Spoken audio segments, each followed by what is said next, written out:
Bienvenidos a Ius Topismus. Hoy nos vamos a sumergir en una figura jurídica que es fascinante y absolutamente fundamental en el derecho privado, la representación. A ver, a primera vista puede sonar un concepto muy técnico, ¿no? Pero si lo pensamos bien, es casi como un superpoder jurídico.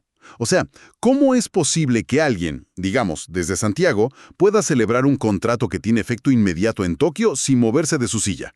O, por otro lado, como una persona que legalmente no puede manifestar su voluntad como un niño, puede ser dueño de propiedades y tener obligaciones. Bueno, la respuesta a todo eso es la representación. Nuestra misión hoy es desglosar este mecanismo, entender cómo opera y por qué es el motor de gran parte de nuestra vida jurídica. El texto base lo describe muy bien, habla de una verdadera ubicuidad jurídica. Exacto, esa idea de ubicuidad es perfecta. Es un engranaje que, por un lado, permite a los incapaces actuar en el mundo del derecho y, por otro, le da a los plenamente capaces la herramienta para multiplicar su presencia, para estar en muchos lugares a la vez.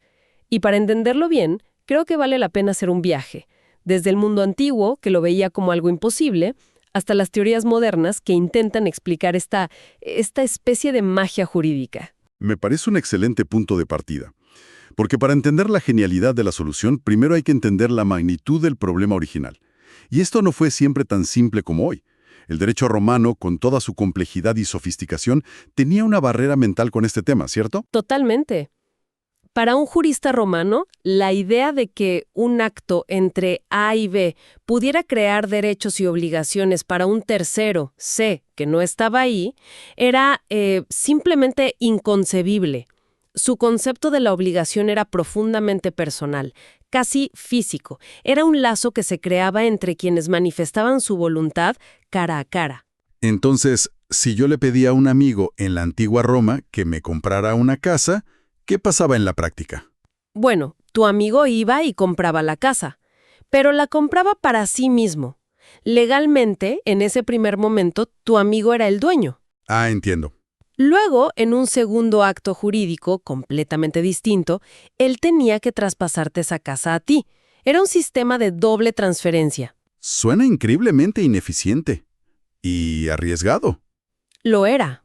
Porque, ¿qué pasaba si mi amigo intermediario, por ejemplo, caía en insolvencia justo después de comprar la casa, pero antes de traspasármela? Exactamente. Ese era el gran riesgo.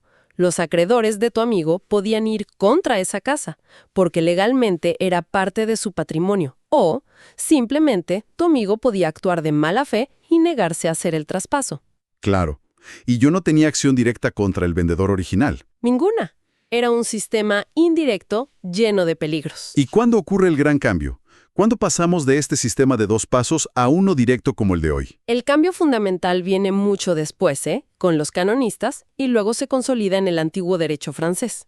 Las necesidades del comercio, sobre todo, empujaron los límites del sistema.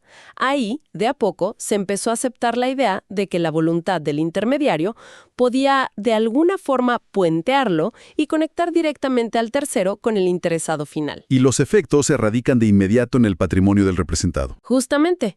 Y ese es el sistema que nosotros heredamos en nuestro Código Civil. Bien, eso nos deja claro el viaje histórico.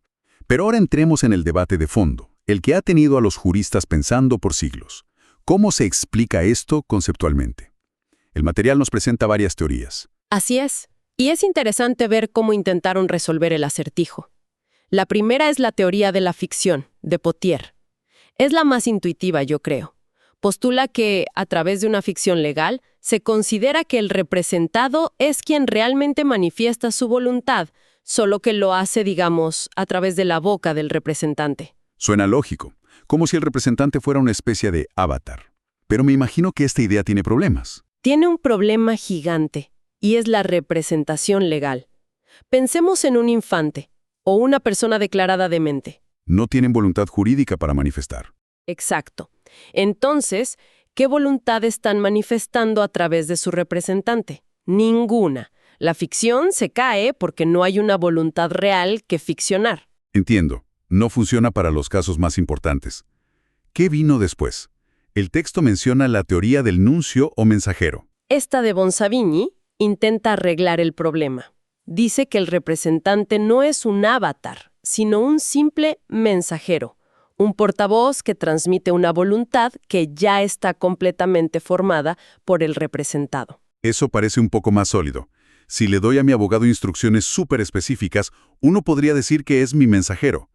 ¿Por qué esta teoría tampoco es la solución definitiva? Porque reduce al representante a un autómata. Y la realidad no es así.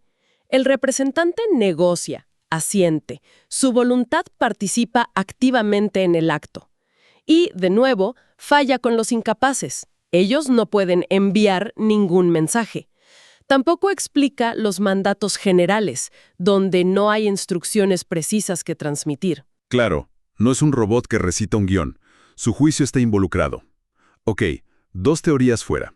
La tercera es la de la cooperación de voluntades. Supongo que intenta juntar las 2 ideas. Intenta hacer un punto medio, sí. Dice que la voluntad del representado y la del representante se unen para formar el acto. Pero, otra vez el mismo problema. Una vez más, tropieza con la misma piedra. No puede haber cooperación de voluntades con quien no tiene voluntad, como los incapaces. Parece un callejón sin salida. Todas estas teorías se centran demasiado en la voluntad del representado. Lo que nos lleva a la cuarta, la que parece ser la más aceptada. La teoría de la representación, modalidad. Exacto. Y aquí viene el cambio de paradigma. Esta teoría, desarrollada por Levy, Ullman y Pilon, hace algo radical. Deja de obsesionarse con de quién es la voluntad y se enfoca en dónde aterrizan los efectos. A ver, ¿cómo funciona eso? Sostiene que la única voluntad que participa y perfecciona el acto jurídico es la del representante. Él es quien celebra el negocio. Ya. Pero entonces, ¿por qué los efectos no se quedan en su patrimonio? Ahí está la modalidad. La representación es una modalidad que altera el efecto natural del acto. Lo normal sería que los efectos se radiquen en quien los celebra, pero por esta modalidad, los derechos y obligaciones dan un salto y aterrizan directamente en el patrimonio del representado. Ah, eso es mucho más limpio. Y explica perfectamente la representación legal. El tutor de un niño manifiesta su propia voluntad. Y la modalidad se encarga de que los efectos de esa compra, por ejemplo, vayan al patrimonio del niño. Por eso es la más aceptada. Y calza perfecto con nuestro Código Civil, con el artículo 1448, que dice que lo que una persona ejecuta a nombre de otra, la clave es esa. Quien ejecuta el acto es el representante. Esto me lleva a una confusión muy común. En la práctica se usan las palabras representación y mandato casi como sinónimos. ¿Estamos siendo imprecisos? Es una imprecisión muy común, sí, pero la diferencia es fundamental. La forma más fácil de verlo es que la representación es el género, es la categoría amplia, y un mandato, que es un contrato, es solo una de sus especies, una de las fuentes de donde pueden hacer la representación. O sea, ¿puede haber representación sin que exista un contrato de mandato? Los padres representan a sus hijos por el solo ministerio de la ley. No hay un contrato. O también el poder. Otorgar un poder por escritura pública es un acto unilateral que confiere la facultad de representar, pero no es un contrato de mandato en sí mismo. Entendido. La representación puede nacer de la ley, de un contrato o de un acto unilateral. Ahora, la pregunta al revés. ¿Puede haber mandato sin representación? Sí, y esto sorprende a muchos. Ocurre cuando el mandatario actúa a nombre propio, no a nombre del mandante. El artículo 2151 lo permite. ¿Cómo sería eso en un ejemplo? Te pido que me compres un libro. Tú vas a la librería, pero en vez de decir, vengo a comprar este libro para tal persona, simplemente lo compras. Para el librero, el comprador eres tú. Y el contrato de compraventa se celebra entre el librero y yo. Yo me obligo personalmente. Exactamente. Luego, por nuestro contrato de mandato interno, tú tienes la obligación de pasarme el libro a mí. Pero frente al tercero, el mandante es invisible. Por eso se dice que la representación es un elemento de la naturaleza del mandato, pero no de su esencia. Justamente. Puede estar o no estar. Queda muy claro. Ahora, para que toda esta maquinaria funcione bien, se tienen que cumplir ciertos requisitos. ¿Cuáles son esas reglas del juego? Son 4 pilares. Primero, tiene que tratarse de la ejecución de un acto jurídico, no un hecho material. Yo no puedo representar a alguien para cometer un delito, por ejemplo. Lógico. Segundo. Que el representante manifieste su propia voluntad. Como dijimos, es su voluntad la que forma el acto. y por eso la ley no le exige plena capacidad, le basta la capacidad relativa. El tercer punto tiene este nombre en latín que es muy gráfico: la contemplatio domini. La contemplación del dueño, exacto, significa que el representante debe actuar a nombre del representado. Tiene que dejar claro, expresa o tácitamente, que el negocio no es para él.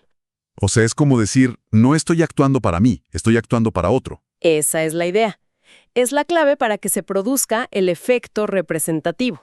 Y el cuarto y último requisito es el más obvio, quizás: el poder. Indispensable. El representante debe tener la facultad para actuar. Si no hay poder, sea legal o voluntario, todo se derrumba. Y eso nos lleva a la pregunta clave: ¿qué pasa cuando alguien actúa a nombre de otro, pero sin poder? ¿O se excede de los límites de su poder? ¿El contrato es nulo? No, y aquí la solución del derecho es muy elegante. La sanción no es la nulidad, porque el acto en sí mismo puede ser válido. La sanción es la inoponibilidad. O sea, el acto es válido entre quien actuó como representante y el tercero. Exacto. Pero para el supuesto representado, es como si no existiera. No le produce ningún efecto. Precisamente. No le afecta ni para bien ni para mal. El acto queda, digamos, en un estado de latencia, a la espera. A la espera de la figura que lo soluciona todo: la ratificación. Justamente. La ratificación es el acto por el cual la persona interesada hace suyo ese negocio que le era inoponible. Es como si dijera, actuaste sin mi permiso, pero apruebo lo que hiciste. Es como un mandato otorgado después del hecho. Exacto. Y tiene efecto retroactivo. Una vez que se ratifica, el acto se entiende válido desde el día en que se celebró, no desde la fecha de la ratificación. Una última cuestión que me parece muy interesante. Si aceptamos que es la voluntad del representante la que forma el acto, ¿qué pasa si esa voluntad está viciada? Si lo forzaron a firmar, por ejemplo. La lógica de la teoría de la modalidad es consistente. Si la voluntad que perfecciona el acto es la del representante y esa voluntad está viciada, el acto es anulable. El representado, en cuyo patrimonio se radicaron los efectos de ese acto viciado, sería quien podría pedir la nulidad relativa del contrato. Y en el caso del dolo, si el representante engaña a la otra parte, ¿quién responde por los perjuicios? El tercero engañado podría pedir la rescisión del contrato, claro, pero de la indemnización de perjuicios va a responder el representante personalmente. La representación no es un escudo para cometer ilícitos. El representado, en principio, no responde por el dolo de su representante, salvo que se pruebe que sabía y se benefició de la maniobra. En resumen, hemos hecho un recorrido bastante completo. Partimos de la imposibilidad en el derecho romano, vimos la evolución histórica y analizamos las teorías hasta quedarnos con la de la modalidad, que es la que mejor explica el fenómeno. Así es. Y desglosamos sus requisitos como esa importante contemplatio domini y vimos que sus efectos van más allá de la simple erradicación de derechos, incluyendo soluciones como la inoponibilidad y la ratificación. Es una figura de una flexibilidad enorme. Y con todo lo visto, dejamos una reflexión final. Si la voluntad del representante es la que perfecciona el acto, y a veces puede incluso apartarse de las instrucciones para beneficiar al representado, ¿hasta qué punto la intención original del representado, esa persona que no participó directamente, sigue siendo el criterio principal para interpretar el verdadero propósito de ese contrato que se celebró en su nombre? Con esa interrogante nos despedimos. Gracias por acompañarnos en Histupismus. En nuestro próximo encuentro, seguiremos explorando otras causales que pueden afectar la eficacia de los actos jurídicos.